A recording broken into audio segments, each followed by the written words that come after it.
The views and opinions of this podcast are solely our own, with no direct intention to offend or upset. Brilliant. Fucking brilliant.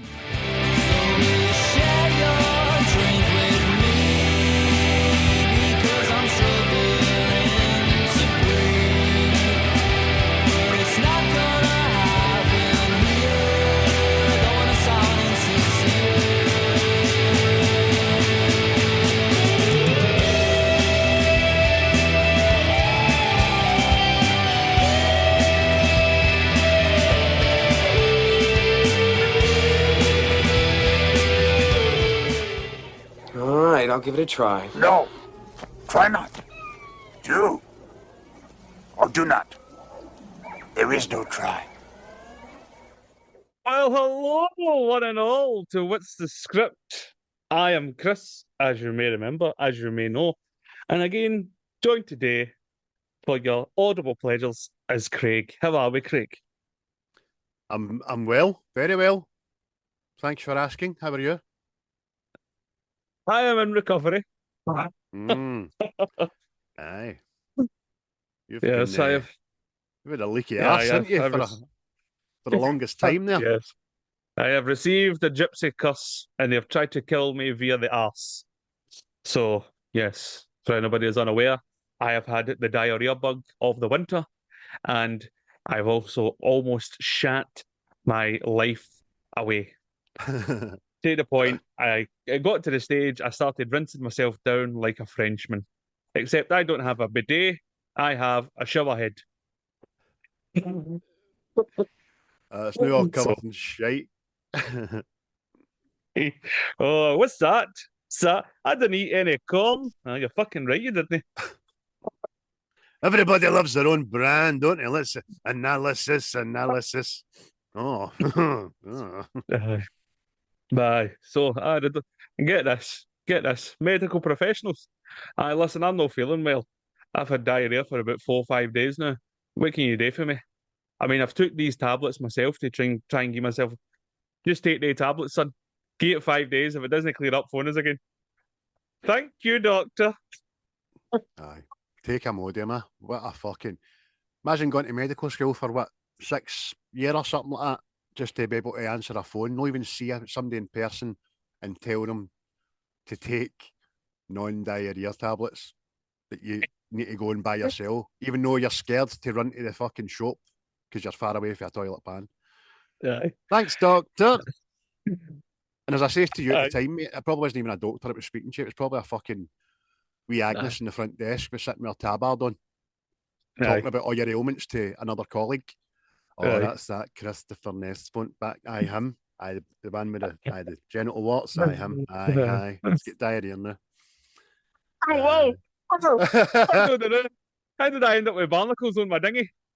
I was painting a picture for the audience there. Oh, genital warts. They're not just for Christmas. But, aye. Enough about shite and genital warts and that. Aye. That's what we're here today. Aye. Thanks again to Quentin for that entrance music. They've not released a new song yet, haven't they? Aye, they have. Have they? Is it on the Spotify? Aye, it's on the Spotify. I was just listening to it there. It's Craig, come on. I just Turn Away. I nearly says Fade Away there. It's called Turn Away. It's a nice wee number of it shows, as I said to you last week when I was talking to Tim, it shows a maturity in their songwriting. Very disciplined and cool. So get on to it. That's what I'm going to say.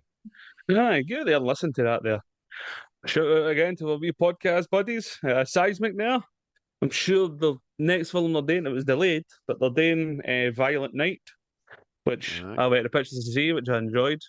I like that. Die Hard with Santa Claus. So, and if anybody's not seen it, it's on the Netflix now, so we'll get that watched. And then listen to Seismic. See what they say about it, see if you agree, see if you disagree. See if you like their opening monologue. Yeah. See if there's a bit of foreshadowing. There'll be fucking hunters of that. Well, it's foreshadowing Christmas, isn't it? So there you go. It's a foreshadowing itself. That's it. And anybody that was listening last week, we had Tim on, who's kicking off Native Origins, who we're in partnership with. And as anybody watching there, Craig is sporting some of the native origins wear there. It's about to. What was it he saying last week? He's setting up his website. It's about to launch, and it's probably going to be launching in, what is it, January? The website's launched, but I think it starts taking orders in January because there's already been a good wee rake of people asking. I've said to them and all that. So, it's just red tape at this stage. It's good to go in January. So, keep that Christmas money, people. Aye, and get yourself out there native and well. Can also well? have a shameless plug for myself as well about the CBX experience, which is a mobile DJ service that I've been providing for many a year. If you need a DJ, let me know. There you go. 2 doses of audible pleasure for the Craig Meister there. And I'm no paying sponsorship money. Get yourself to.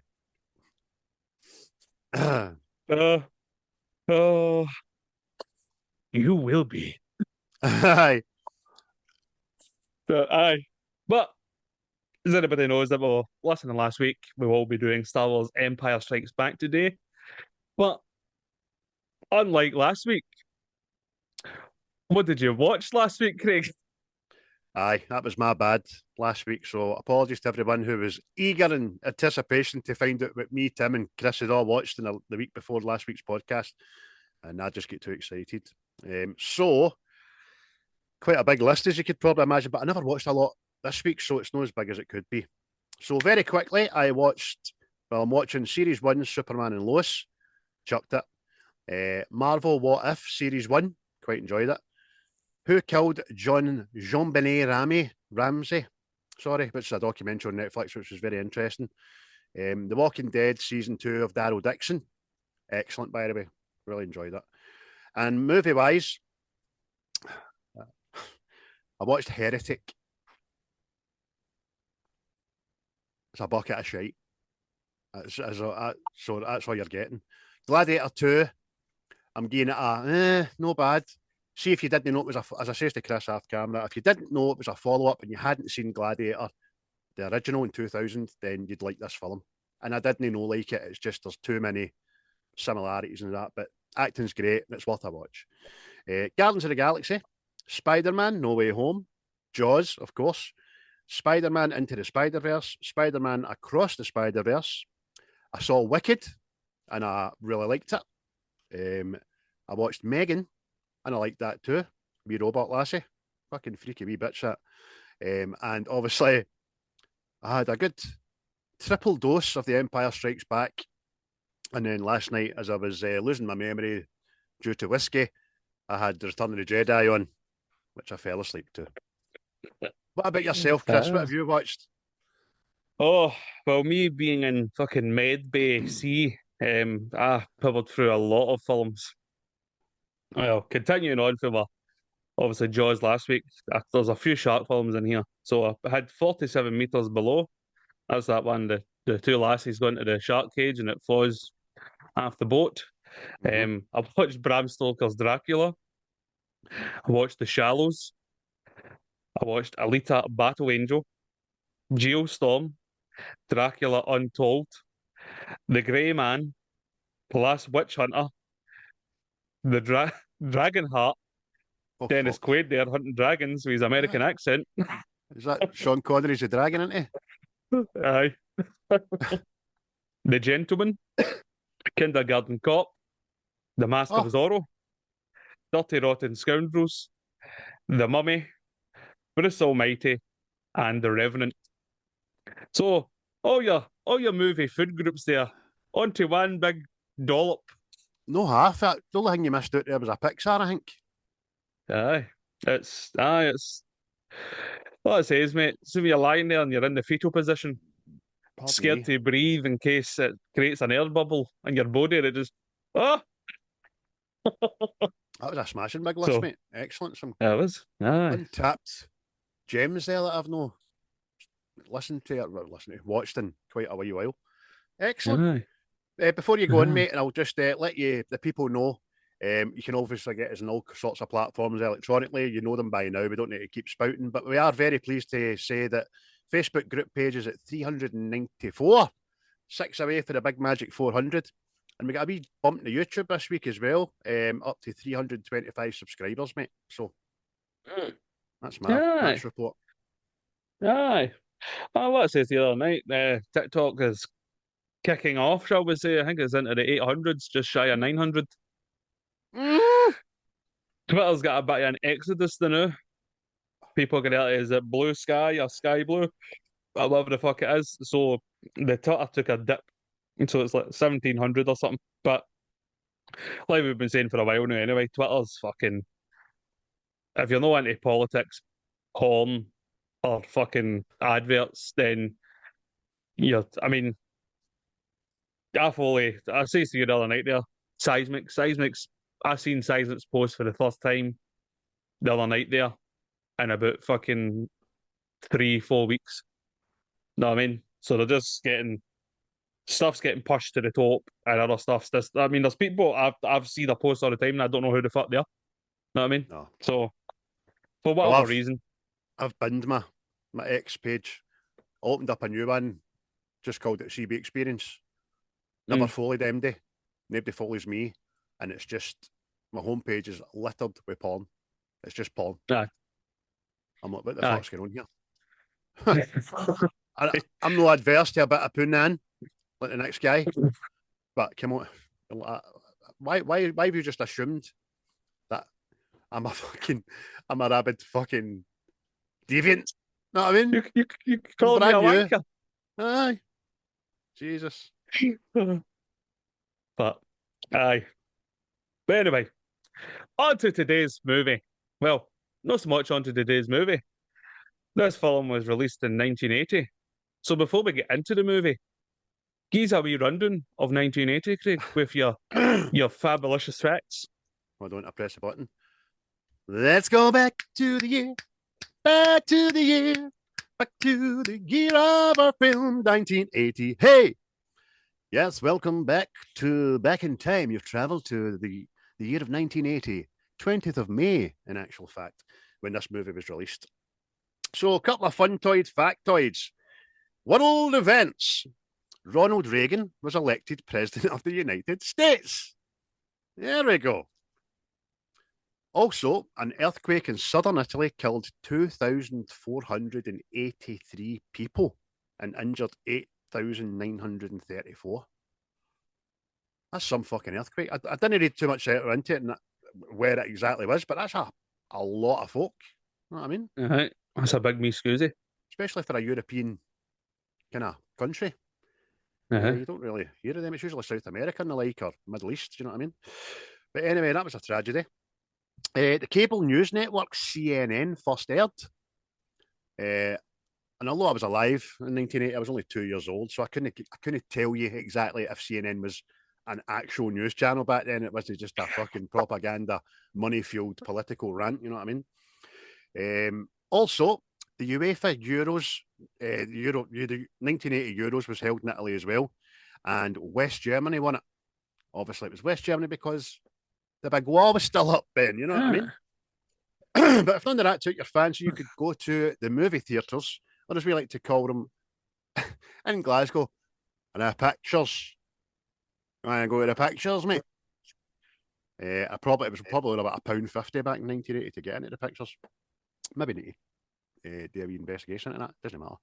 So, movies that you could have went to see was Stir Crazy. Absolutely brilliant. Smashing. Cheech and Chong's next movie. Airplane, which we've done on the podcast. Friday the 13th. The Shining. And follow up to Any Which Way But Loose was Any Which Way You Can. Obviously with your man there, Clint Eastwood. And we done the first of that double. Spit it out, Craig. So, some good films there. I kind of cut them short. There was a rake of other ones, but I might be doing a 1980 in the future, so you never know.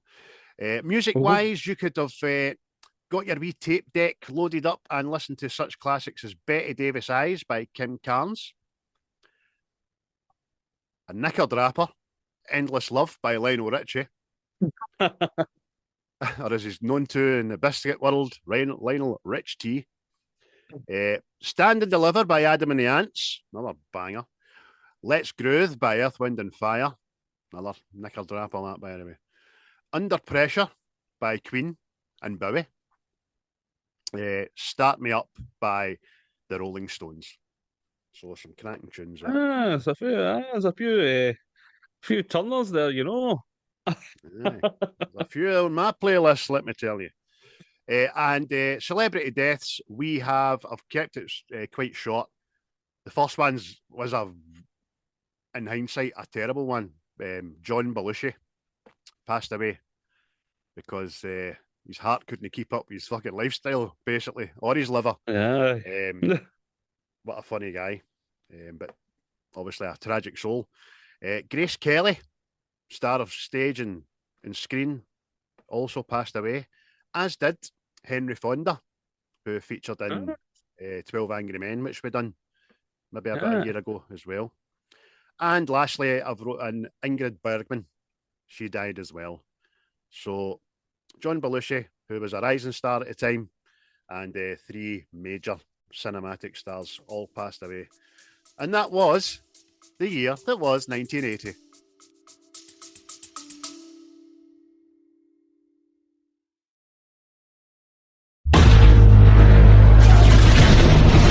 We're Seismic Cinema. I'm Colin. I've probably not seen it. Paul's watched it in the wrong order. And I'm James, and I've probably written an essay on it. And that's Seismic Cinema. We believe in the power of escapism. Oh, thank God for that. That'll do. So there you go. Smashing films and smashing tunes there. Know what I mean? Can't grovel. Can't grovel about the 1980s. No, but I kind of get fucking jealous about. What? See when we do one further back, you go, that's all good. And then soon we do one, it's like, we done Fury. And you were looking at some of the tunes, and I'm going, that is fucking shite. Aye. 2008 wasn't a year for the golden fucking CD player, I'll tell you that. Oh, fucking hell. But anyway, as well as all the films and all that in the 1980 there, we had the sequel to Star Wars, which is now Star Wars A New Hope. The Empire Strikes Back. For many, it is their favourite. For me, it's my favourite. Don't know about yourself there, Craig. Is it your favourite? It's a favourite trilogy, aye, the original. Aye, definitely. But on a whole, it's up there with Revenge of the Sith for me. Aye. I like it when the bad guys win then, eh? I just thought they were, I don't know, like yourself, mate, it's subjective and it's a personal feeling. And I just think the two of them, this one and that one, hit me most. And yeah. Well, according to the interwebs, my sources on the interweb, the budget for this was $18 million. Is that true? No? No, it flitted. It was originally set for $18 million. But then there's a bit of trivia behind it as well. George Lucas decided to say to the studio, fuck you, I'll fund it myself. And it ended up costing him $30 million. Well, and the payback was $550 million. So that checks out with the sources on the internet. I've got that sorted then. They've got the end number there. Contrary to popular belief that the film was actually directed by Irvin Kershner instead of a George Lucas there. I mean, that confused me the first time I heard that. No, I thought he just directed all of them. Same. But hey ho, your cast there, it's all your favourites: Mark Hamill, Harrison Ford, Carrie Fisher, Billy D. Williams, Anthony Daniels, David Prouse, Peter Mayhew, Kenny Baker, Frank Oz, and Alec Guinness. You know what I mean? And have you got a wee quick rundown of the plot there for us, Craig, sir? I certainly do. Starring wise, can I have a special mention, please, for Jeremy Bulloch, who introduced us to Boba Fett, and John Hollis, who played Lobot. Because Because it doesn't say fuck off. But the synopsis is, sorry, mate. The Rebel Alliance, led by Princess Leia Organa, valiantly fights the Galactic Empire again. Meanwhile, Luke Skywalker attempts to master the Force and become a Jedi warrior. And that's very, very nutshell. Aye. But since you brought him up, right? Now, this is a question I've asked many older Star Wars fans, right? Because technically they set the tone for this. Why was Boba Fett so big?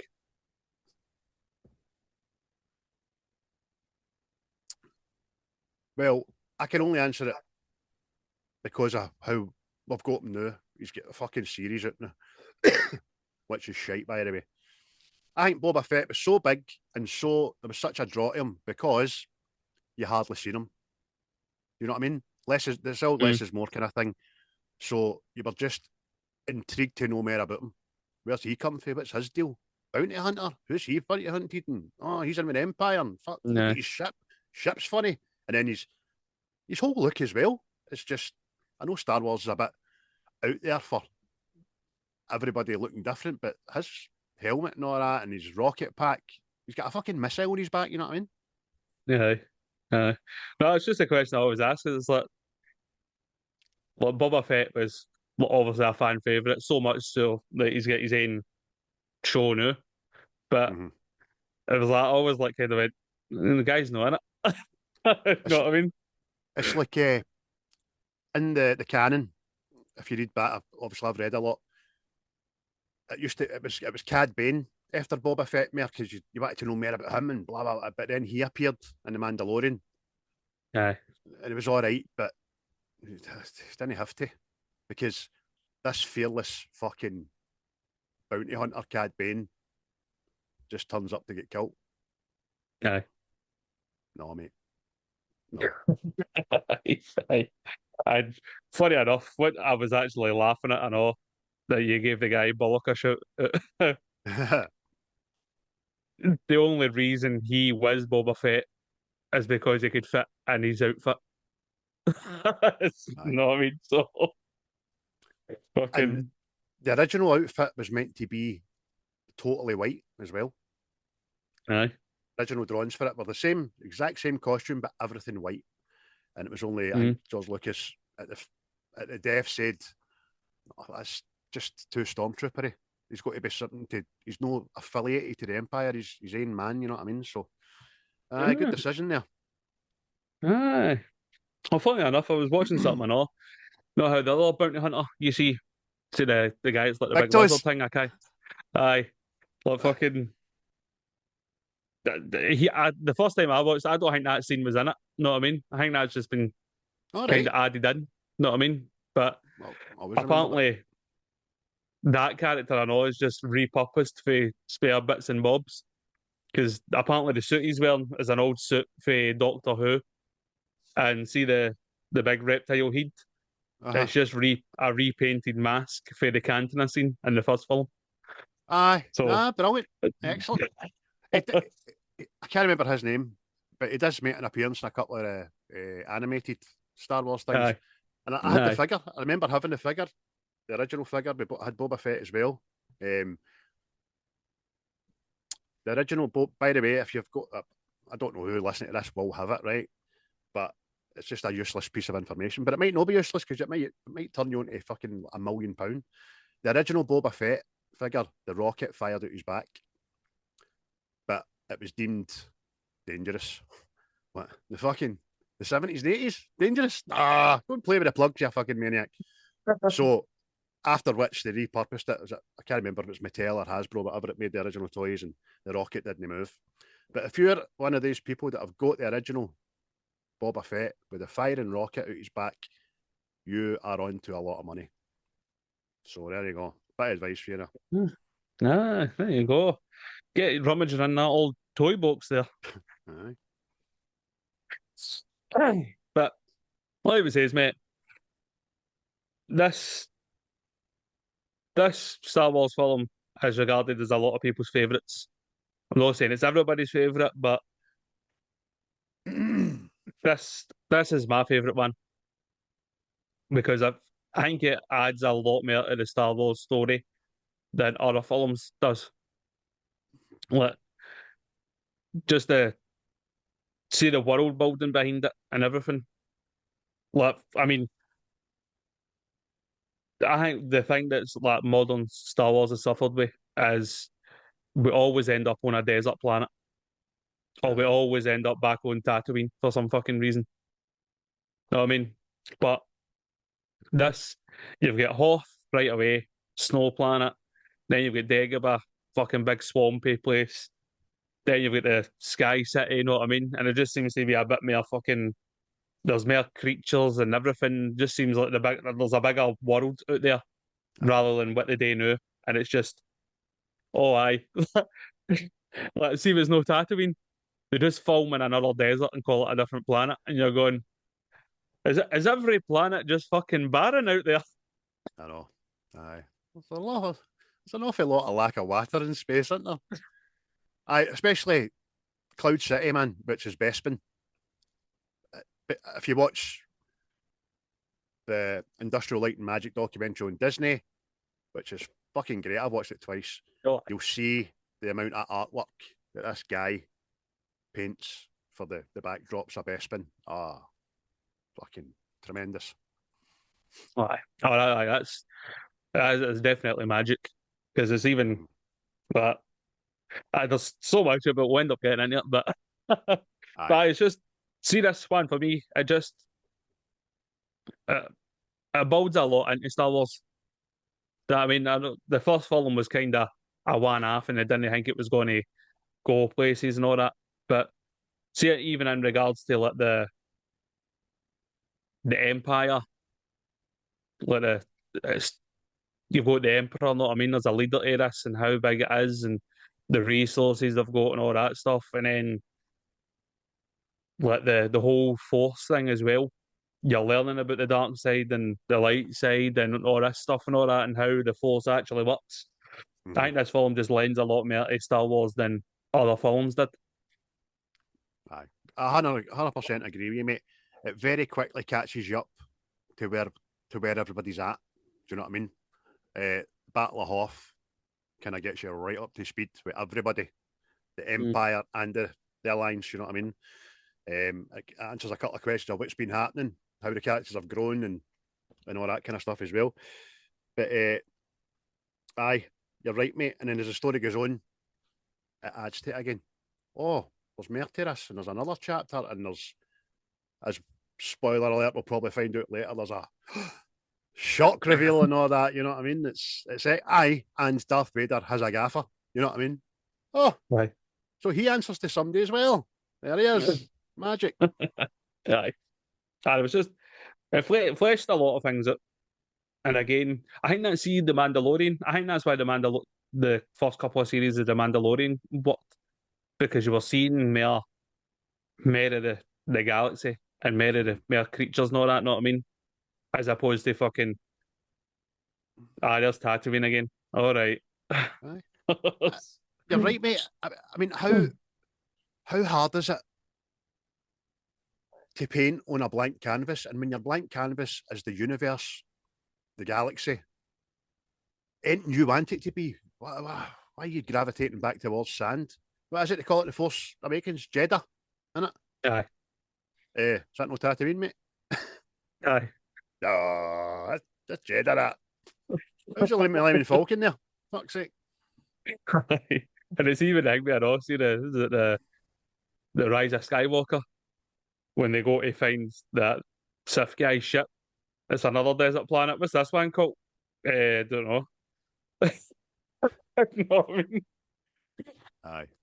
Okay. I mean, even when she goes to get Luke on that mad island with the porgs and all that, that's better. You know what I mean? That looks fucking freezing cold. It looks like like Scotland in the summertime. That's what I mean. It's like, it's world expansion. You know what I mean? You're seeing more of the fucking. It feels more than it's just grounded in a certain location. You know what I mean? And then even when they go into the asteroid field, there's fucking things living in the asteroid field. You know what I mean? You're like that. I know. Ugh. Aye, nobody thought of that before. Like, you're like that. A wee capped off to you there, sir. Aye. Excellent. Absolutely Aye. brilliant. But talk about Hoff and that, right? See what I found like, watching this the other night there. See for the beginning of the film, right? Hmm. It just goes as opposed to like a new film starting. Know what I mean? Introducing things on it. It just fucking it feels like it just picks up for where the last one ended. Because like for showing up in Hoth all the way to being chased through the asteroid field, that just doesn't stop. It just feels continuous. There's no breaks in it. No, and that was, I don't know why. Again, this is again we're looking at it through a movie reviewer's eyes, probably for the first time ever again, and rather than just enjoying the movie. But in my head, right, for 44 fucking years or whatever it is, 44 years, I always thought the Battle of Hoth lasted 10, 15 minutes. It was just an opening act. Does it for? You're talking a good, 45, 50 minutes or something before that comes to a hit. Well, before everybody's story comes to a crescendo. You're like, oh, that's us left off now. Because as you say, it culminates in the end, asteroid field and all that. But even the asteroids fucking search lasts a long, long time as well. You're right, mate. The pacing and the storytelling and the information is just shit hot, man. Aye, that's what I mean. It's just for me. I think that's why it's my favorite because it's just there's no dead space in it. It doesn't stagnate at any point. No, I mean it's like this is the information you need. There you go, and we're rolling. Know what I mean? It's fucking as opposed to go. Oh, come on. The end of A New Hope. The end of A New Hope's fresh in your memory. And very quickly in this movie, you've worked it out by what they've told you and what you've seen that, all right, maybe 6 months to a year's went past. Darth Vader's looking for these bastards that have fucking destroyed the space station. Do you know what I mean? And they're hiding from him. And you're like, aye, that's good. I can understand. I can believe that. That's perfectly plausible. I'd want to know who blew my house up as well. Definitely. Aye. You know what I mean? Where are these fucking vagabonds? But aye. I mean, even like you already mentioned, see the characters' story arcs in this, I know. Especially for me, I'd say Han Solo's story arc in this. It's fucking perfect. Know what I mean? Goes for the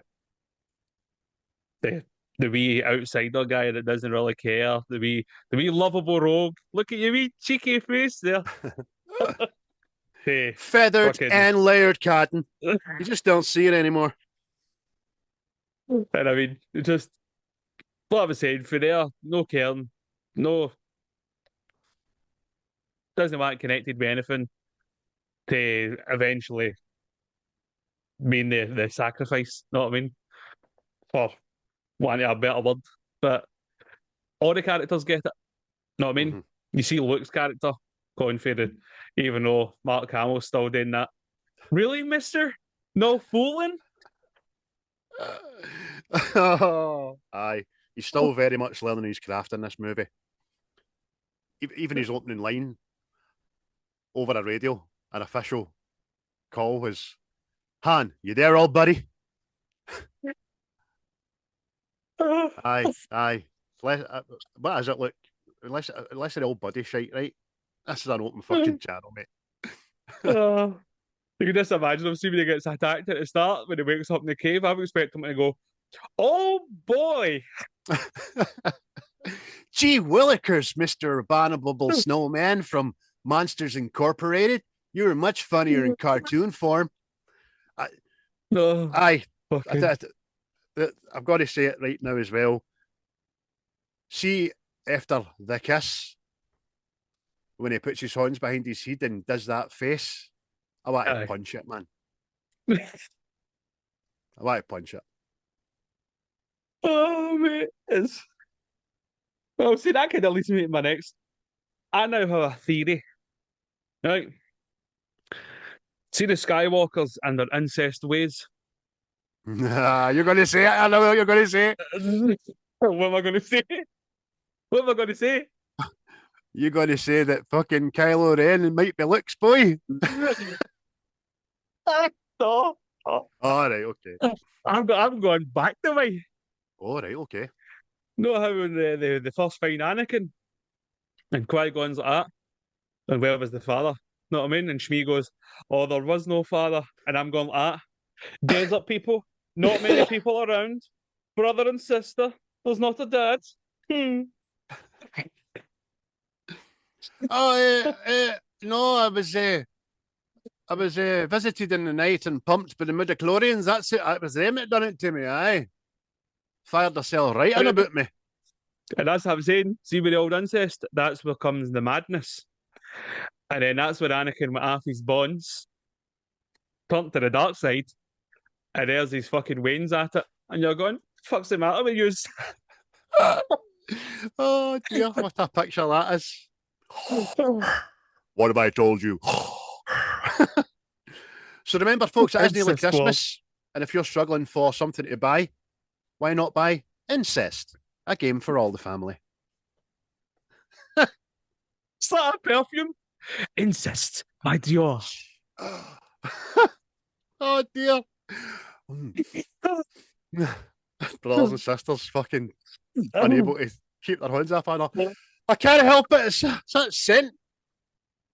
Oh, we've been a rabbit hole there. Oh, but I'm just saying, it makes sense.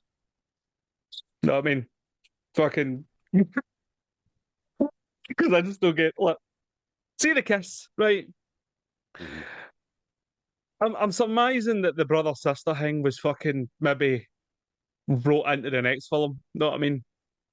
Although they did have an idea that there was another Skywalker, I don't know if they did go, "Aye, it's Leia," right? But it was just fucking. I'm going. Something the matter with you, hen? Fucking. Aye, their gifts should have provided a barrier. For what we know now, or what we're led to believe the Force is now, and how it tells you everything. If you're gifted enough to have it, then they still went to kiss and went, no, it doesn't feel right. But hey ho, I think you're right, mate. I think it was an afterthought. Aye. But it's not the only family thing in this, right? The people say if there is a time and space that you could have went back to, where would you go back to, right? And one of my answers has been to be one of the first people in the cinema when they found out Darth Vader was Luke's dad. See that must have fucking melted people. Aye, that would. Aye, like we talked about last week, the first reveal of the shark coming out the water, and but this, and obviously like yourself, I know you have. We all know, we've all watched the old interviews back and all that. Mark Hamill talking about it, and he didn't even tell anybody. It was sworn to secrecy.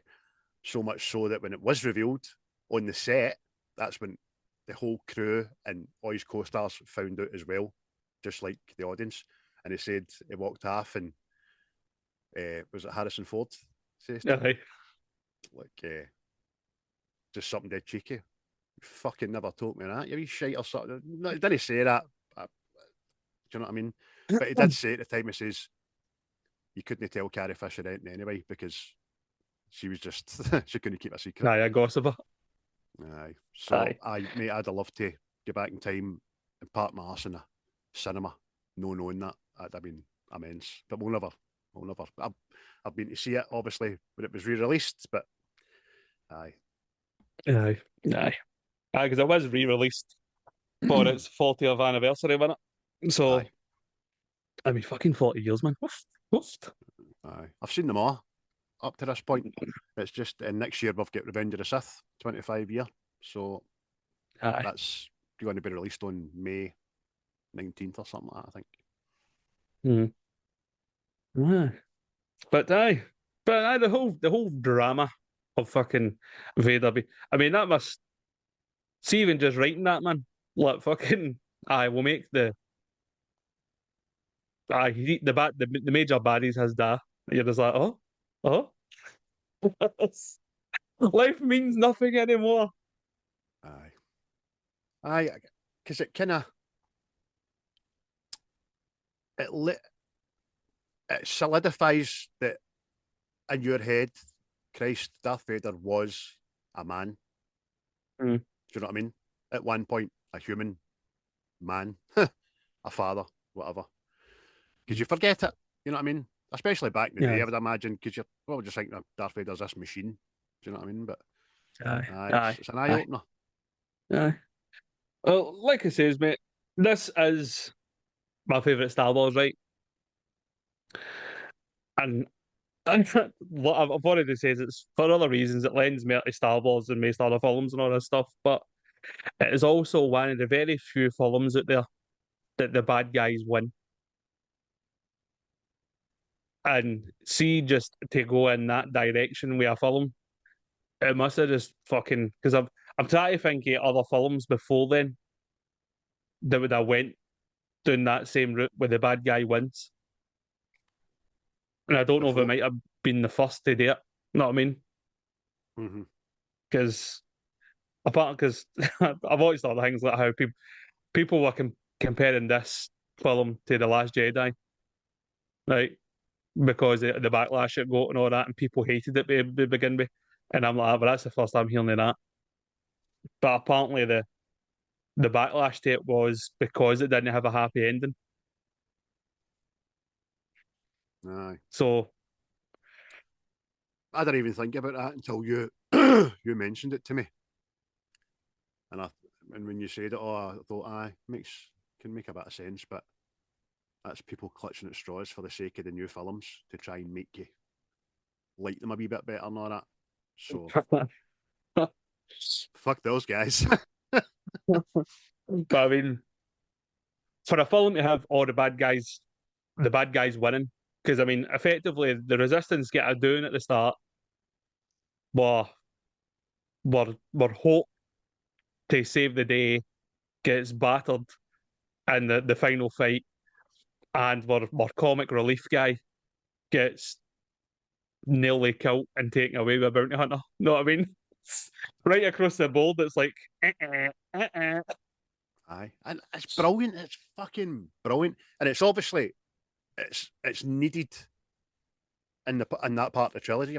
They've got to have their day. Do you know what I mean? Because ultimately it has to be rectified again, which it is on Endor and the new Death Star and blah blah, and the Return of the Jedi. It's great. You're right, mate. It's just the heroes just kept getting fucking knocked back every time they run up to somewhere. It's fuck you. This is happening. This is happening. That's great. It's absolutely great.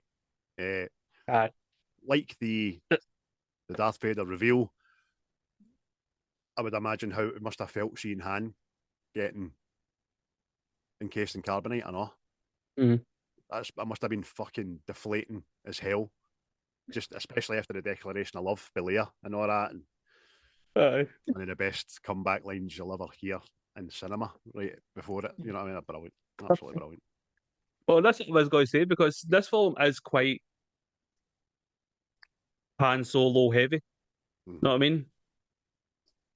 Because, look, really, see, the beginning of this film is a lot of it is Han and him winding up Leia, and then got to find Luke and try to get back on the Falcon and all that. And then, I mean, when they're on the Falcon in the asteroid field, and I mean, a lot of it's fucking. I mean, that side of the story is kind of Han Solo driven. Know what I mean? Aye, very, very. And then for him to cop his back at the end, know what I mean? You're like kind of. I was beginning to like that guy. Oh, Indiana Jones must be coming out. He's away from sleep. You're right, and it had to happen with Han, with Leia, with everybody, because Luke is still your main man, right? From a storytelling point of view, he is still the guy whose like success or failure is going to determine what the hell happens with this Empire shit. But it was saturated in the first movie. Look. And while it's still Luke is still the focal point, you need to expand everybody else's story. Han's is brilliant. Leia's is even better. And as I said to you yesterday, C-3PO's got a lot of dialogue in this movie, and it's funny. James Boswell won't like me saying that, but fuck you. C-3PO has his day in this movie, by the way. Even he outshines R2. R2's fucking hardly in it, apart from Dagobah. You know what I mean? And by the way, Chewie gets more screen time and more funny bits and I dare say dialogue and his dulcet tones. And obviously the introduction of Yoda, Frank Oz, fucking super. Aye. I can see that whole part of the movie. I know that's what I was saying, where it lends a lot more to Star Wars, because like, I mean, because you've obviously got the kind of gist that there's good and bad, know what I mean? But then the Force is everywhere, and how the good use it, how the bad use it, know what I mean? And you're like, fucking, there's layers to this. Mhm. Know what I mean? It's huge, and again, we keep harking on about the Star Wars universe has only been fucking tapped at. This movie expands on the story we already know. You're like, whoa, fucking hell, the scope, this could go anywhere. You know what I mean? This is fucking huge. It's great seeing Boba Fett, and it's great seeing the Super Star Destroyers, because we've only seen Star Destroyers in the first one, but we've got a Super Star Destroyer now, and the bounty hunters, and it's great, man. Fucking great. Yeah. Because it's I think I kind of picked up on like last night. I mean, we've obviously seen it and no took it in, but like you say, it's because we do this now. It's like assuming you're like seeing the different abilities and people are like they've got foresight and all that now. And then, but it was like see the whole like Darth Vader was just torturing Han and all that because he knew like Luke was going to feel it and sense it. Know what I mean? Aye. And you just go and see that now. It's like it's the manipulation of people and all that now. It's fucking it's superb, man. That's great. I can imagine, even as a wee boy, and a lot of people don't really understand Star Wars, asking why did they do that? Why just do it for shits and giggles? No, there was still a reason behind them doing that, and it's like you've just told everybody, that's what it was. It was because Luke would sense it, especially as his powers were growing through Yoda teaching him, starting to feel stuff. You know what I mean? And look into the future, which is dodgy. Looking into the future, as we already know. You know what I mean? Part of the dark side. That.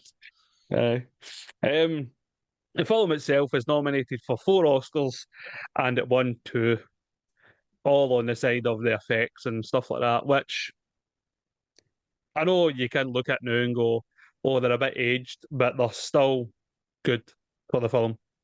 Know what I mean? I don't think they are. I don't think they are for the time yet. I know you agree with me.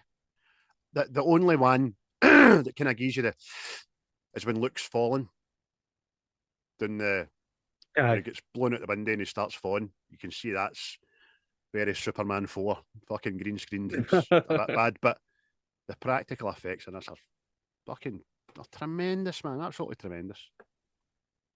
Aye. Even say when obviously Luke's getting his new horn and the wee thing's fucking about with that. See that, man? That's still fucking tremendous. Know what I mean? I remember first time seeing that going, how's that? You know what I mean? Brilliant, man. Aye. I just wish that wee droid that was fucking about them went, ooh, bah. No, mate, I was like, what happened to that robot?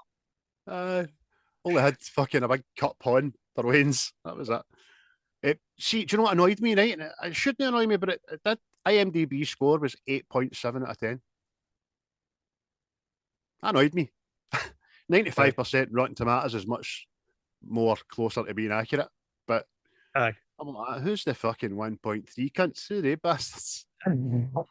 That's mate. They're out there, mate. They're out there. Don't get me wrong, it's Star Wars. I think the Star Wars films, each film is somebody's favourite. Know what I mean? Mm-hmm. I mean, I know I've said this in the past, and I will say it again, but there are people out there that like The Last Jedi. They exist. I mean, more power to them, but hey, in my opinion, that is fucking horrible, that film. As I say, I watch it back now and again just to see the effects and the backdrops, because I like the the fallen Death Star out in the middle of the ocean and all that. I think that's smashing. It's just a bit shit that's fucking going to be Emperor's fucking living there again, you know what I mean? Aye. As I alluded to earlier on about George Lucas for the budget and stuff like that, it says in order to avoid sharing creative rights, George Lucas decided to avoid using a major studio to finance the movie, instead bankrolling it himself to the tune of £30 million, or dollars, sorry. And like you have told everybody, it made back 550 million, so that was money well spent, wasn't it? Aye. Plus, he had Super. 100% rights to everything to do with it. So Aye. all these new toys that were made off the back of it, like Superstar Destroyers, we also had Boba Fett, we had other bounty hunter figures, we had the bombers, the TIE Fighter bombers.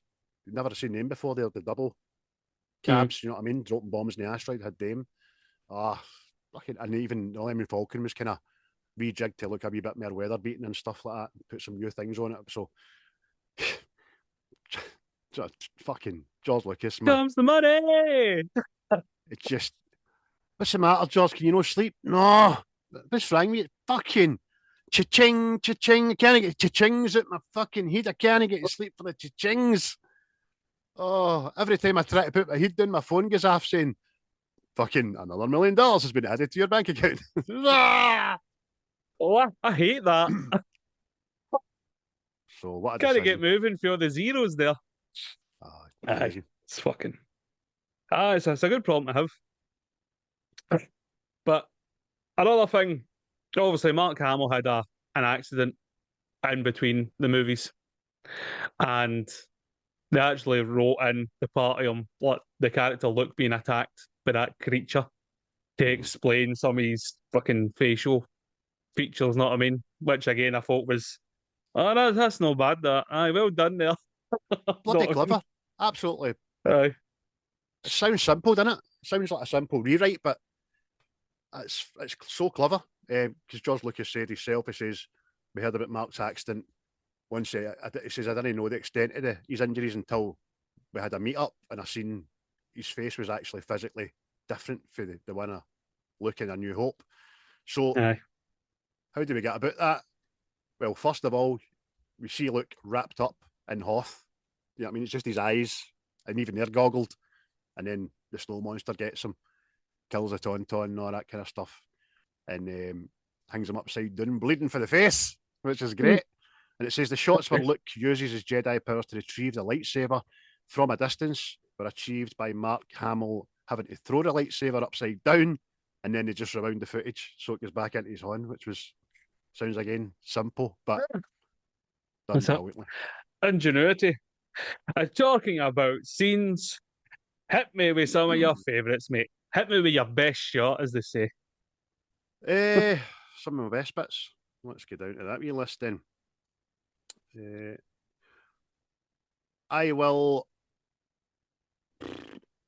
I'll go right off the bat and just say the Battle of Hoth. That whole introduction to the movie is tremendous, man. Luke gone missing, Empire's funding them, trying to escape. The battle itself on the snow. It's the first time you see AT&Ts as well. There's another new toy for George to make fucking a couple of quid off it. Money!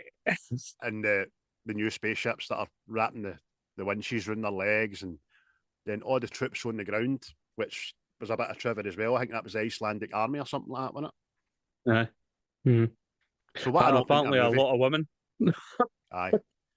Just what an opening to a movie. And again, I didn't realise just how big it was. And it wasn't just the opening act. It was huge and had so many moving parts going on. Do you know what I mean? It caught you up in the best possible way. Aye. Aye, mate, it was one of mine as well. Because I remember playing, see, like Battlefront and all that. And you could always fight on that map. Know what I mean? It was just fucking, oh, this is brilliant. I'm getting him to play that today. Fucking. And it's even see I just called them the snow stormtroopers, but even see their masks and all that and their helmets. I went, fuck's sake, they even look cool on armor. It was, mate, like you said, what an opening. Brilliant. Fucking, even, there's a bit that always sticks in my head and on, it's just fucking, it's like a big cannon the Resistance has got, but it's like a big dish. And see when Oh, that gets hot and it blows up, mate, it just sticks in my head, man. I'm like, that's aye, brilliant, man. See the way that just fucking blows up at. aye. Ion cannon. That's fucking tremendous. Aye. Absolutely tremendous. Get you another one of yours, mate. Oh. Well, I'll Yoda when he uses the Force to lift the fighter jet out the swamp, mate. Because it's just see the music and everything, mate. You're like that. Please, it's That's, fucking brilliant, man. that's Just again showing you the potential of the Force and all that you don't know about. Know what I mean? This wee tiny fucking green guy mhm. lift, and then the quotes that go along with it, because I'll not say them now because I've wrote them down, but just see the whole like the kind of gravitas in that scene, mate. It was brilliant, man. Just yes, Because I like this. it's amazing. Because it's the only way that Yoda can prove to Luke. Because Luke's just, he's petulant, he's doubtful. The thing he says before Yoda does to lift the X-Wing out the water is, lifting rocks is one thing, but you asked the impossible, which tells Yoda he doesn't believe me. You know what I mean? So I need to Aye. show him. And Aye. you're right, mate. The music, magical, whimsical, fucking uplifting. Just I know what I mean. ah, That's how it was. awesome. Just it's mate, just lends so much, man. You're just like it's really odd into belief where you go with this thing. Know what I mean? And it's just done so subtly. You're going, oh fucking you like this? Aye. And he even suspends it for a time, so Luke can Aye. fucking walk under it and all that. And Aye. Mate, it's stupid, man. It's like the slap down of youth aye, by I'm the choking elder. to say, Know what I mean? choking to say the thing, but I know it's going to be one of your favourite lines. You know what I mean? No, mate. I still say that every fucking day, man. Like that. Aye. We'll let you know how we incorporate it into real life very shortly, people. And I'll just give you another one, then you can fire off all sorts of Aye, them. aye. But We'll fire off. Oh, the lightsaber duel between Vader and Luke, I think it's just fucking mega. It's very, it's very atmospheric, and you just get a sense of good and evil. Know what I mean? mhm. And it's just lends more to it as well. Just Luke coming to face the bad guy again. Know what I mean? Against the odds and this fucking big behemoth fucking monster evil guy, you know what I mean? It's just brilliant. And then the cinematics behind it. See the way it's dark and you can just see the lightsabers and it's just mate, brilliant, man. Brilliant. I remember the first time watching it as I went and going fucking ooh, ah. Aye, so good. Again, I'll hark back to the toys.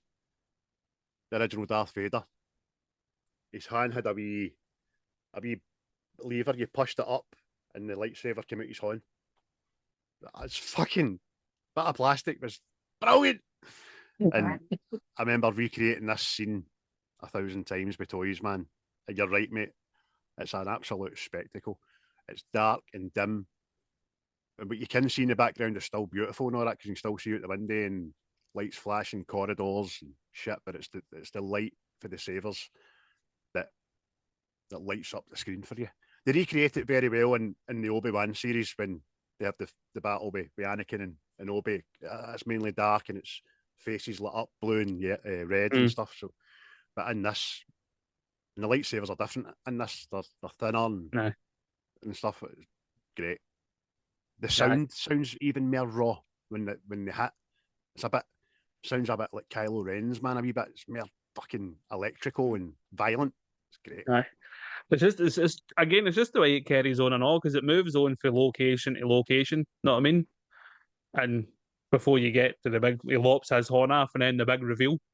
Know what I mean? But it's just brought because although the first one you kind of see Obi-Wan and Darth Vader fighting, you don't really get a duel.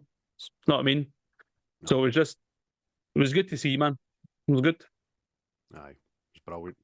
Because even at that time, Darth Vader knows what he knows before he tells Luke, but he's still very willing to kill the boy. I know. Aye. That's what's great about it. It's there's consequence in old Star Wars. Something we don't have a lot of. Excuse me, recently, but aye, because it was a bit of dark side, and I will kill you. I don't care who you are. Don't care if you're my boy. If you're not coming to join me, you're not used to me. Aye, that's it. Excellent. That's it. It's just again, it's the whole manipulation. Because again, I think it's the first time you kind of get to see the whole let somebody try to be turned. You know what I mean? It's like the first time you kind of seen that in the whole like franchise. You know what I mean? Like how like the manipulation. Like he's already tortured Han, so he felt that. You know what I mean? They manipulated him into coming here and then try to manipulate him further. Like join me, fucking we can rule the galaxy and all that. And it's mate, it's brilliant, man. Brilliant. And then he constantly manipulates the situation to suit getting Luke, because it changes the deal with Lando every fucking 10 minutes, doesn't he? Because he's holding all the cards, he's holding all the aces. Aye. Change this if I want to. Just fucking hope I don't do it again. You know what I mean? Brilliant. I fucking hated Lando. I hated Lando for fucking so long, man.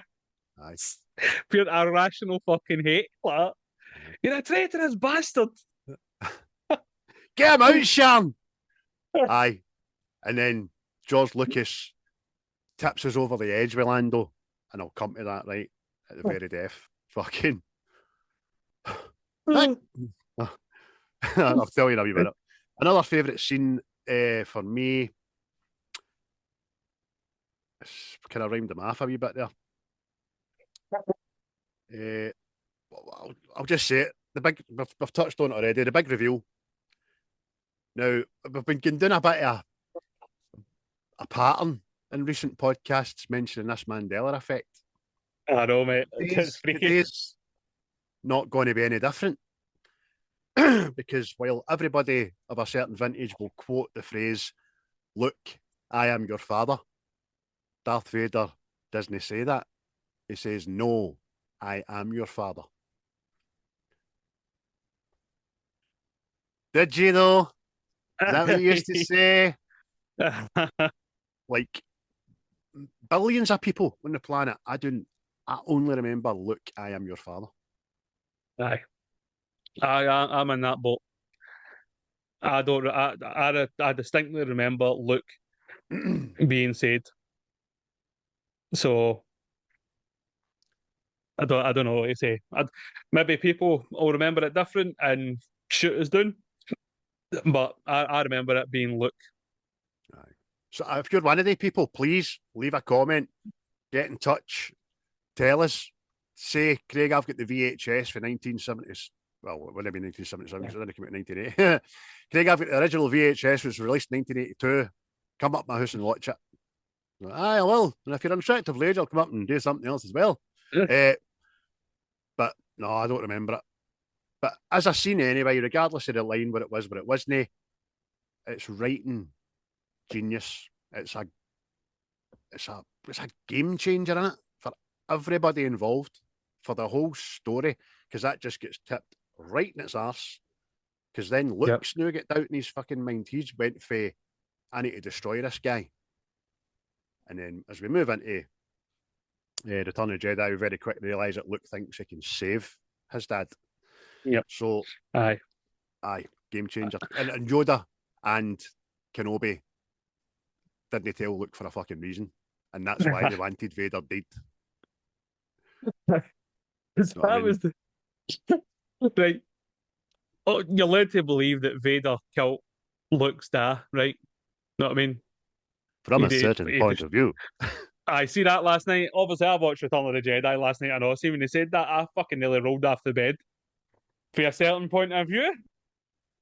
Fucking cheeky bastard. It's fucking... You can imagine that played out in Glaswegian, can't you? Aye. What I tell you was true. A certain point of view. For a certain... What? You're a dick, mate. You're a dick.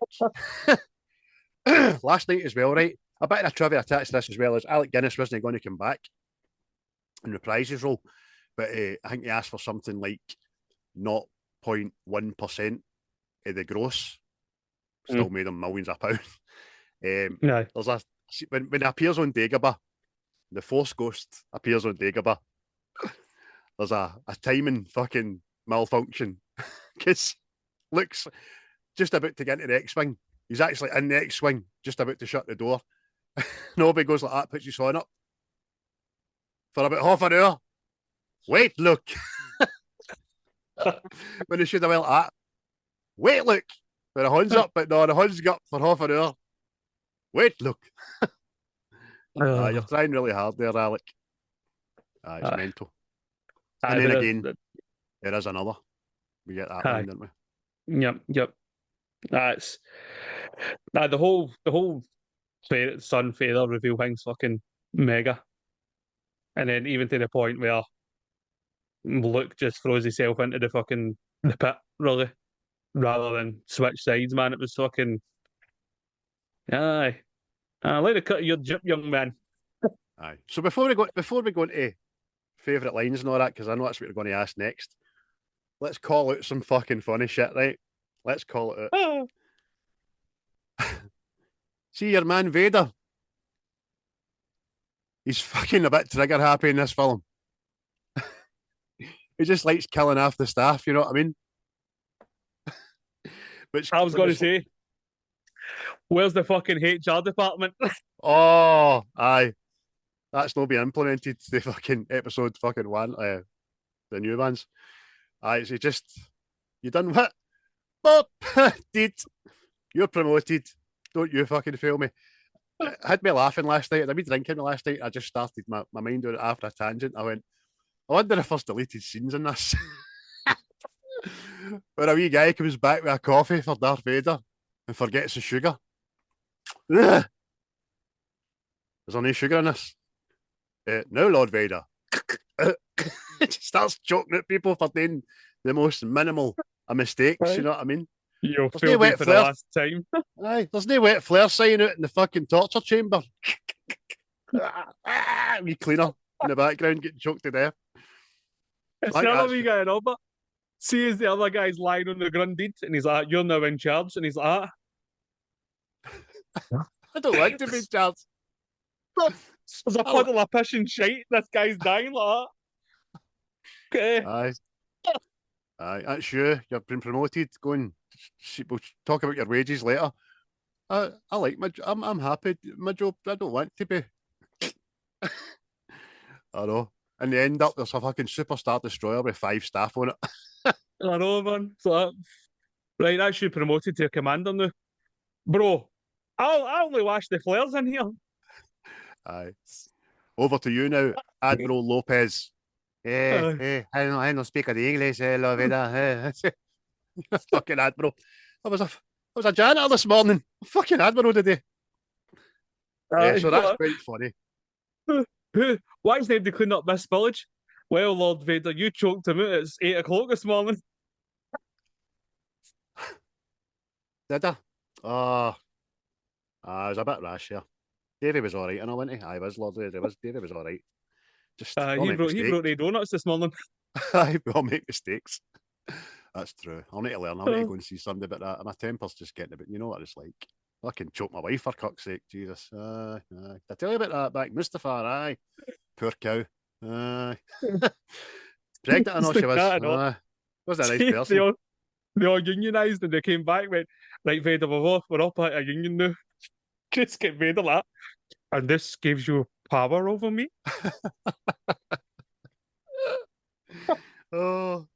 Another thing, which is funny, no funny, as I mentioned it there about how George Lucas, we all hated Lando, right? We fucking hated him. All right, kind of rescues his character by eventually freeing them, and then Return of Jedi is what it is. But at the very death, George Lucas decides that Lando is going to fucking wear Han Solo's clothes. You all right there, Lando? Yeah, coming in loud and clear. You're like, what are you wearing? What are you wearing, Chewbacca? Why did you tell him that was all right? Fucking. So, you've double crossed your. Chewbacca said me a tin of sweetie slap. Folks of Dug Biscuits. I never said it was all right. Aye, or he's sitting in the back with a joint, chasing rabbits. Oh man. I just said, help yourself to close it. Oh, fucking hell, man. That wasn't all right. Millennium Falcon. I've never seen a Falcon. It's a falcon. And then the very last scene, Luke and Leia and the droids looking out into space, and it pans after them from behind, and their clays look as if they've been fucking taken back out the dirty laundry hamper or crumpled to fuck. Oh, did somebody put the iron away before they shot the last scene? Aye. Jesus Christ. They're like a packet of crisps. It's doing that iron, mate. See when it does pan away, it's the biggest windy on that spaceship. Look, there's the medical bay there. Oh, it's huge, mate. It's huge. Another thing as well. See the kiss, right? Leia, he's looked the kiss and all that. See the only person that's shocked at it? It's 3PO. Watch him. He runs up as if, what the? He knows. C3PO fucking knows. I know he's had his memory wiped. But there's something way back there in the deepest, darkest regions, his fucking memory banks that have said, oh, that's no right. There's something. No, it'll come to me. It'll come to me. He knows. The Weeba android is in that room at that point, and that's how we don't hear from him again, because he starts going, what? Ooba, ooba, ooba, ooba, ooba, ooba. Shut up, you. Oh no. Oh To no. bed with you. No. Oh. They're kind of some fucking funny facts. I thought. Oh, fucking hell, man. There's more if you choose to look for them. And on that note, fire away some of your favourite lines. The very first one I wrote down before I wrote anything else was, I know. Han Solo's, Harrison Ford's ad-libbed line in response to Leia's declaration of love before he gets frozen in carbonite. It's one of the most iconic used lines in cinematic history, and it's just 2 words, I know. Amazing. Yeah. And that solidifies that he is a scoundrel. He's as you said, mate, the lovable rogue. The black sheep of the family. They're running a litter. You can't help but like him. He's got a cheeky wee face, all that. And then he's facing probably, doesn't know if he's going to die going through this process. And the last thing he says to the woman who loves him is, I know. It's like Nessa, fucking Gavin and Stacey. I knows. I feels it. Superb. Well, I'll leave that one there, mate. You fire off a couple. All right, lines. well, the first one I wrote down, because it just sticks in my head every time I watch this fucking film, and it's just, I thought they smelled bad. Oh, yeah, it's that. Oh, What? Have you paused for dramatic effect? brilliant. Do you know, Family Guy done it tremendous, didn't they? They done it absolutely superb. But I could always imagine this scene being where I thought they felt bad. And then Star Wars will be back after a short break. Got the adverts for 3 minutes, then coming back. On the outside. That's great. Anyway, well, I've got plenty of here for your hand, right? But obviously, one of them is who's scruffy looking. It's fucking all the things she says to him. and he takes offense to he might not look good. It's fucking brilliant. Player. What an answer. Oh, It's the face I know, because he's genuinely fucking hot. right. Scruffy looking. Bitch. Spoon affronted. Oh. And then there's a bit. It's Leia and Han, and they're arguing in the hall. And yeah, she says, I'd soon kiss a Wookiee. And he goes, I can arrange that. You could use a good kiss. Aye. Fucking See brilliant, man. see the Han Solo finger point in this movie? It's a fucking... Doesn't seem like a lot, it's great. It's just chastising you with a great line. Do you know what I mean? I can arrange that. And then, because he first does it with, then I'll see you in hell. To the wee dick commander. So he was only doing his mate. job. You know what I mean? Brilliant. And I'll say another one behind, and I'll let you find off a couple, mate. Mm-hmm. And it's when Leia says to him, I don't know where you get your delusions, laser brain. And Big Chewie's like, he just goes, laugh it up, buzzball. Great, innit? Fucking brilliant, man.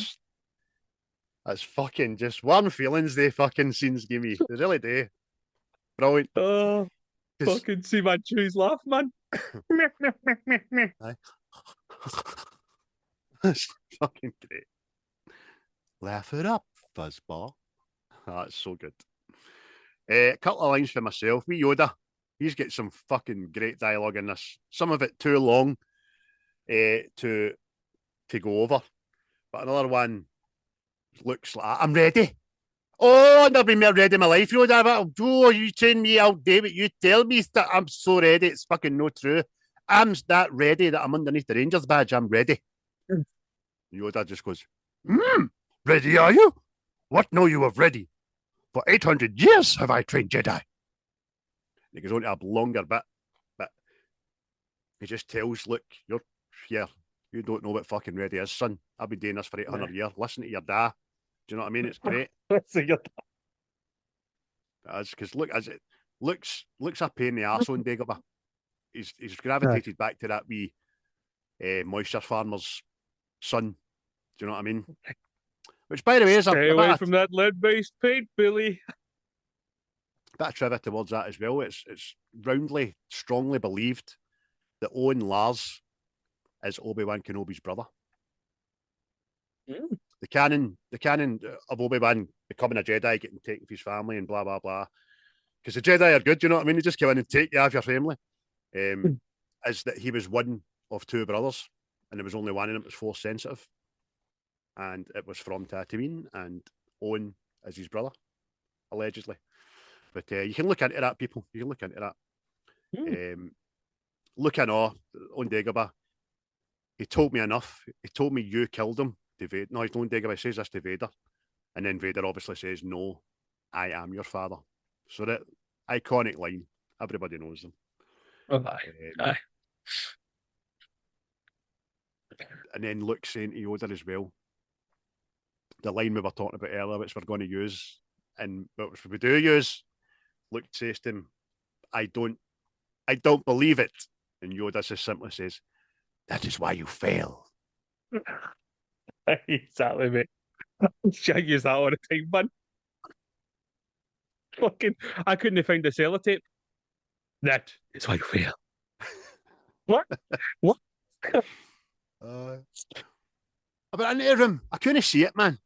It's not in there. Yes, it is. That is why you fail. See, I know what the other one I see, I know, is do or do not. There is no try. Can't go like that. Fuck you. Slap. Aye. I'll try it. Do or do not. That's fucking great. The other Yoda simple line that I use quite a lot is Luke says to him, I won't fail you. I'm not afraid. Like his wee boy voice, you know what I mean? And Yoda says, you will be. You will be. Fucking brilliant, man. Oh, um, I'll say one for Vader that, and it's just because it takes part in that scene, and it's just the Force is with you, young Skywalker, but you're not a Jedi yet, and you're like that. Oh, yeah, you fucking Aye. Tremendous. Tremendous line. You've shown up here, you've got buzz, you've got big kahunas, but you've not got the fucking muscles to back them up, wee man. R.I.P. to big fucking James. Aye. And David Prouse, you know what I mean? Yeah. Yeah, everybody forgets was in that suit. You know what I mean? Because he talked like a Yorkshireman, David Prouse did. Oh, Luke, I'm the papa. I'm the papa.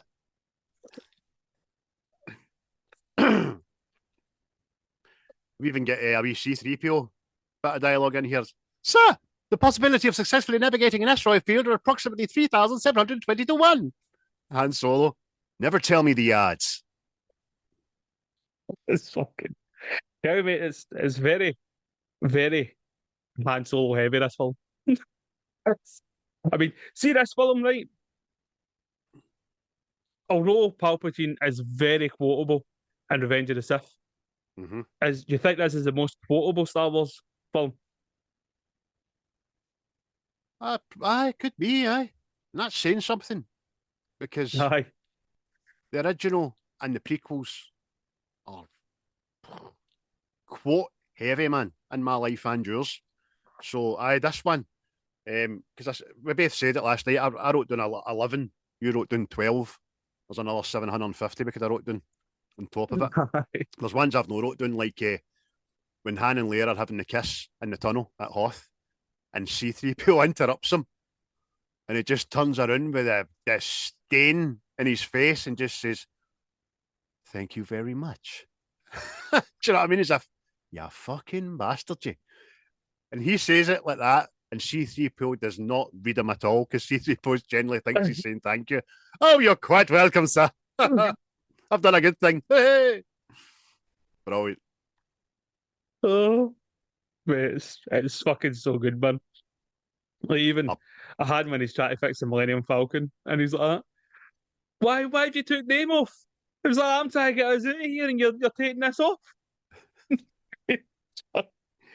Aye, and he just walks in and chews. Okay. I'll go help you in a minute, man. Jesus, I'm just back. Just back for the spa there, getting milked and the like. Oh, it's fucking so good, man. Even Vader, the wee glimpse of the Emperor and all. See just his line. It's menacing. I mean, I was kind of thrown again that fucking they've put in the new Palpatine, you know what I mean? They put that in now as opposed to the old one. I remember the old one, the guy with the big fucking googly eyes. But I found out that was actually a woman. That was something Barker's wife. right? She wore the makeup, you know what I mean? And it was voiced by another person. With the Rocky One black eyes on it. Aye. Fucking Rick Baker. That was it. Rick Baker's wife. And it was voiced by Clive Revel. So, right. Aye. But which was fine. I just kept it, man. Just there's no reason to fucking superimpose Ian McDermott back into it. Nah, but fair dues. David's there, you know what I mean? That's a Disney thing. I don't think George Lucas would have done it. Another great line, simple, by Vader is, "Apology accepted, Captain Nida," as he's lying there choking to death. He's so pure bastard. What is it he says about the first guy? He's like, he thought the element of surprise is like, no, he's as stupid as he is fucking, was it foolish or something like that? He's like, he starts choking across the telly. Again, it's like a da chastising his way in it. Fucking told him a million times. He's no listening to me about. No listening to me. Fucking come here, you. What have I told you? Blowing your load too quickly. And the one we alluded to earlier on about him and Lando, and he says, "I'm altering the deal. Pray I do not alter it any further." Just great. Aye. It's just great. It just See, at that point he has all the aces, he has all the cards, he has all the power. He can do and say what the fuck he wants to Lando Aye. in Cloud City. Brilliant. that's it. That's it. You kind of feel sympathetic that way with Lando. See, when I watch it now, I go, you had no choice, fucking. But at the same time, like that, nah, you're a fucking rat. You're a rat. Aye. Aye.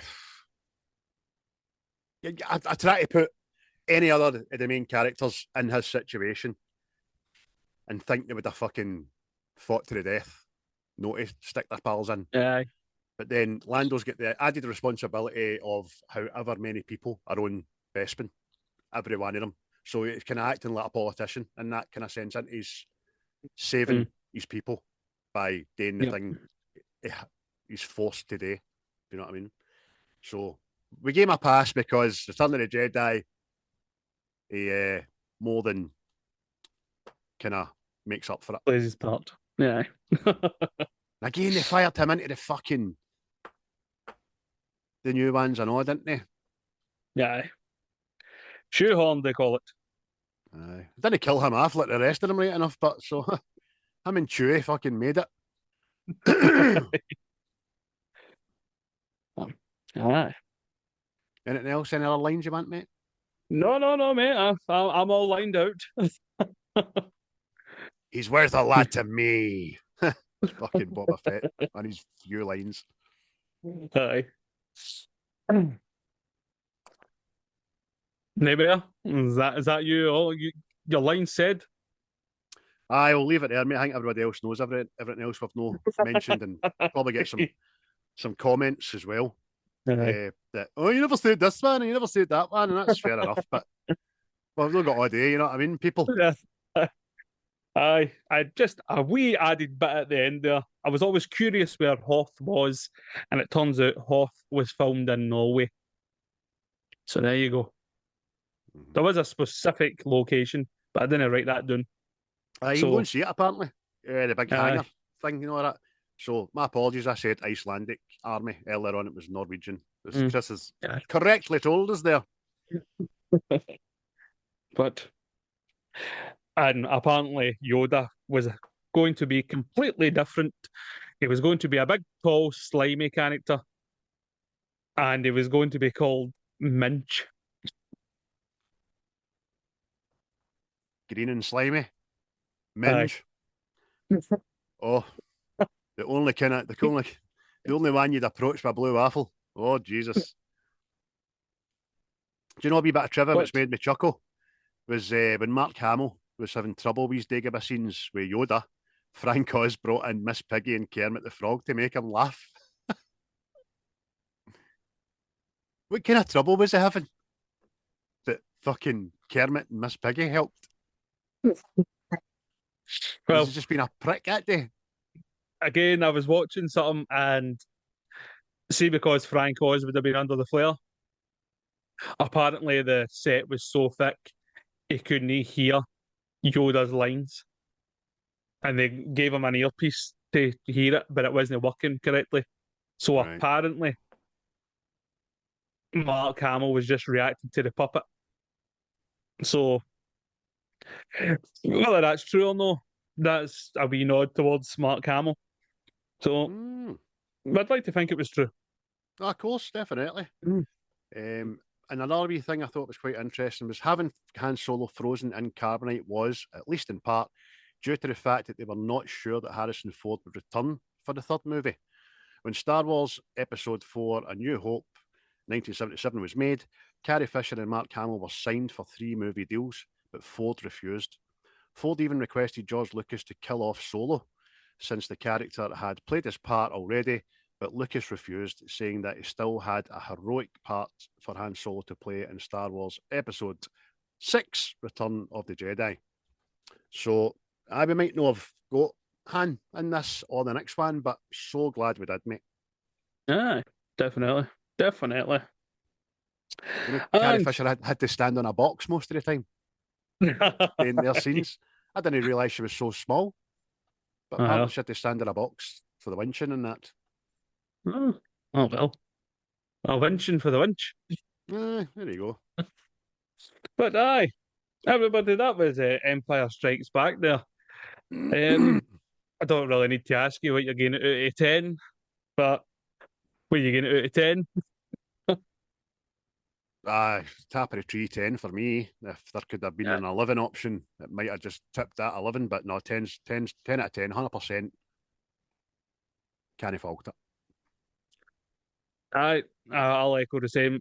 It's a 10 for me. It's favourite Star Wars film, so it's going to be a 10, isn't it? I think it still stands up. Part of it's still brilliant.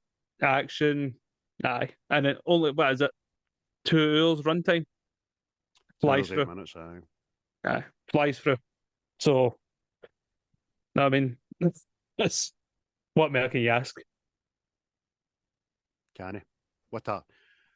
It's roundly regarded as one of the greatest sequels of all time, and it doesn't get that lightly because it's one of the greatest sequels of all time. It's probably my favourite sequel of all time in anything. I've never seen Godfather 2 yet, obviously, because my version has no fucking subtitles, so no point. I'll maybe treat myself to a physical box set of that trilogy going forward. But it's MD's not giving us a 10 out of 10. They just don't like Star Wars. Yeah. That's it. That's it. I'd say it's the most Star Wars film. So there is that. I know some people's favourite is Return of the Jedi, other films as well, but for me, Empire Strikes Back is the tippy top of the tree on the Star Wars Christmas tree. So, and that, by the way, that's us done the 3 original movies over the course of our 5 seasons. So I think The New Hope was a 2-parter, wasn't it? Back in series 1. That was so long, that one. So guys, go back and listen to them, see what we thought of the original. And we done Return of the Jedi not too long ago, actually. Season opener or season ender for 3 or 4, I can't remember. So that's a nice wee box tick that. There you go. It was always going to happen. Again, thanks to Quint for the tunes. You can get onto the Spotify, give him a listen and all that. We'll be listening out for when the next couple of gigs are. Arrange and try and go to them. Yes. Again, shout out to our boys over at Seismic. They'll be doing a wee Christmas film, Violent Night. And again, cheers to Tim for the sponsorship of Native Origins. You can get onto that as soon as it's available to you. We will keep you updated with that as well. And just before we go, it is your pick, sir, of Movie Bingo. Movie Bingo, Movie Bingo, Movie Bingo, yeah! So, pick whenever you're ready, sir. Should the number already be chosen? Got your list there, mate? Yes. So, we've done a sequel to a classic, so it's the second in a trilogy, and I will pick number 2. You've already picked 2. And 3 before you pick 3. So number 1, you get number 1, have we?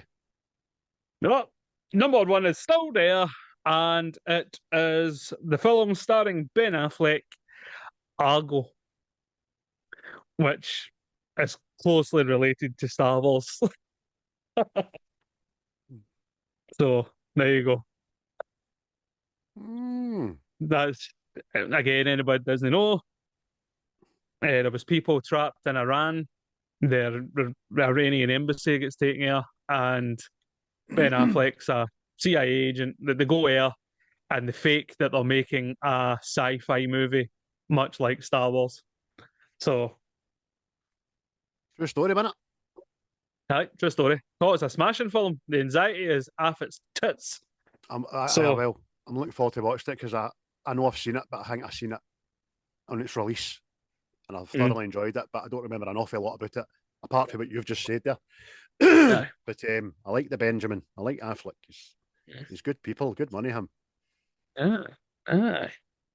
But aye, so I'll go next week on What's the Script. And we hope you're there to listen. Again, cheers for listening, liking, sharing. Tell your friends. Take part, let us know. Remember, we're still looking for films for well, your recommendations, really, to review. And if you feel like coming on, we'll invite you on. If you don't, we'll still do it. But hey, don't be shy. Shows your pie. Aye. And try not to squirt it in, I. On that, about the fan films, we had Tim on last week, which was tremendous, and he done a great job, by the way. I'm happy to report that although a lot of you could still come on with some suggestions, we have another 13 movies from people, which are some crackers in there, by the way. So that's every 3 weeks we'll be picking one of your films that you've suggested out and asking you onto the podcast to help us review it. So 13, another 13 times 3 is roughly 36 weeks worth of films going forward that you'll be involved in between me and Christopher. So can't sniff at that, can you? And we'll be picking that next week, by the way. So stay tuned. Yes. So if you've anything else to say, mate, now's the time to say it. But that's all from me, and I'll speak to you next time. What can I say before we go? Nothing. Thanks for having me, mate. And thank you for hosting. You've done a grand job, as always. Yes, danke.